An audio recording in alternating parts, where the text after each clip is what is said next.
Good morning, this is KELOLAND on the go, with all you need to know in news and weather as you start your day.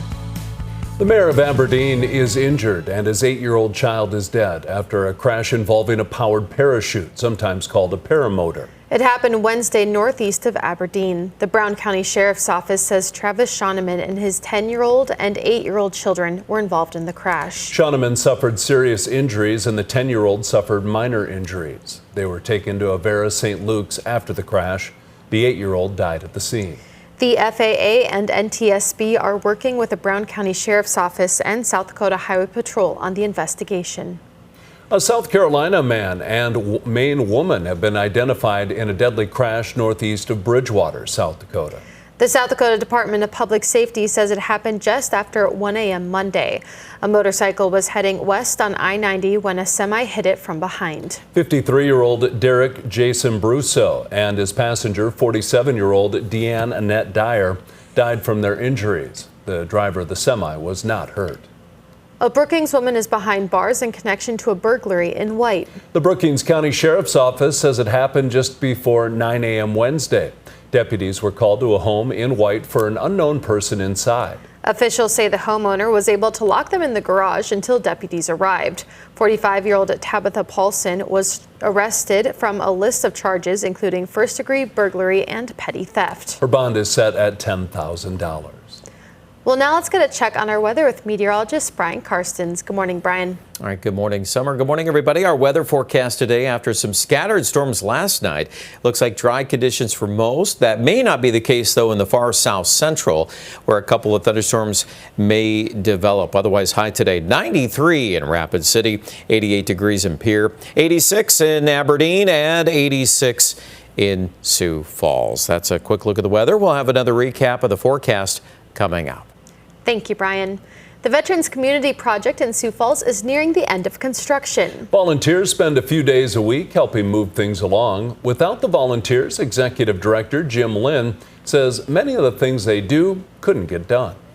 If it requires a license to do it in building these homes, we hire somebody that has a license to do it, plumbing, electrician, HVAC, but everything else, if it can be sweat equity and the public can get involved, we'll take all the volunteers that we can get. Pohl was the company that Thursday's volunteers came with, but there's another opportunity coming up for someone who doesn't have an organization to volunteer with. We posted information on that volunteer day under this story on KELOLAND.com.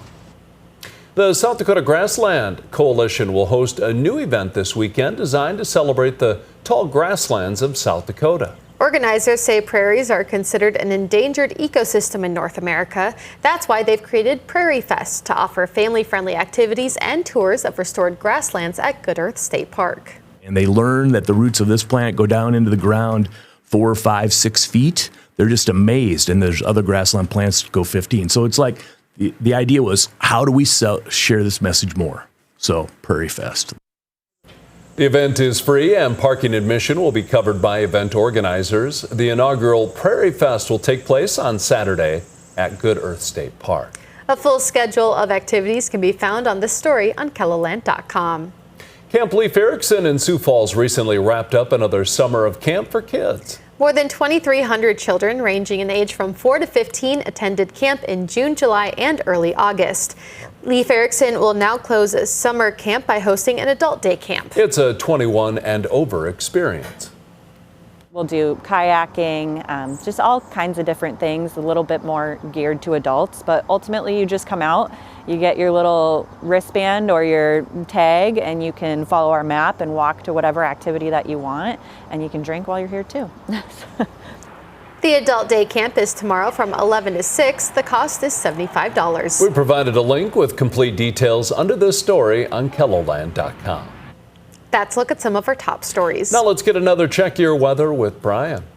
All right, our forecast for today. Well, watching what happened last night, too, those thunderstorms that popped up around Sioux Falls. Look at that. That's a picture from Parker as those storm clouds were ever so close to the Turner County Fair for a while. And then they ended up with some rain, but the heaviest of it fell north and east of Parker. In fact, even locally, 2 to 3 inches worth. Look at the hailstones falling out of these clouds near Crooks. last night, too. Some big hailstones in here. Humboldt had up to golf ball size hail with some of that. Here's some rain totals. Avon at 0.2 of an inch. Not much. Menno, too. Just a matter of where the rains hit. You know, you can find a whole scattering of totals out there, but those are just a few of the numbers. Again, Parker itself in town really didn't have all that much rain, but north of town did. Well, what's next? We've got a chance of a couple more thunderstorms out there later today. South Central, South Dakota, northern Nebraska. There's the tail end of that frontal feature moving through. It's a weak front, really not much of a cold front, but a slight cooling effect here for tomorrow. Northeast South Dakota will feel the majority of that. A thunderstorm or two will probably develop in the Black Hills tomorrow afternoon. Could see a few more sprouting in south central KELOLAND Sunday morning. And then let's see what happens Sunday night. We've got a disturbance out of North Dakota. There it is, northwest of Sioux Falls and into Monday morning. That is the best chance of rain if you're looking in southwest Minnesota right now.